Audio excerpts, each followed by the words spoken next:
ప్రార్థన గుంపులో ప్రియులరా మొట్టమొదటిగా ప్రతి ఒక్కళ్ళు కూడా హృదయాన్ని ఏం చేయాలి? సరి చేసుకోవాలి. రెండవదిగా ఒకళ్ళ పాపం ఒకళ్ళ దగ్గర ఒకళ్ళు ఏం చేసుకోవాలి? ఒప్పుకోవాలి. చాలా మంది పాపాన్ని ఒప్పుకుంటానికి ఏం చేస్తారు? సందేహపడతారు. ఏమన్నా అనుకుంటారేమో అనేటువంటి మనసు వారిలో కలుగుతూ ఉంటది. అది ప్రతి ఒక్కరిలో ఉంటది. కొంతమంది ఏం చేస్తారు? బహిరంగంగానే ఒప్పుకుంటారు.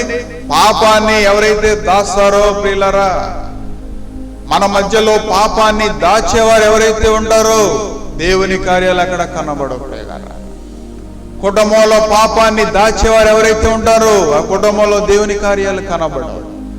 ఇవ్వండి, పాపాన్ని దాచే హృదయం ఏదైతే ఉంటుందో అక్కడ దేవుని వాక్యం ఫలించదు.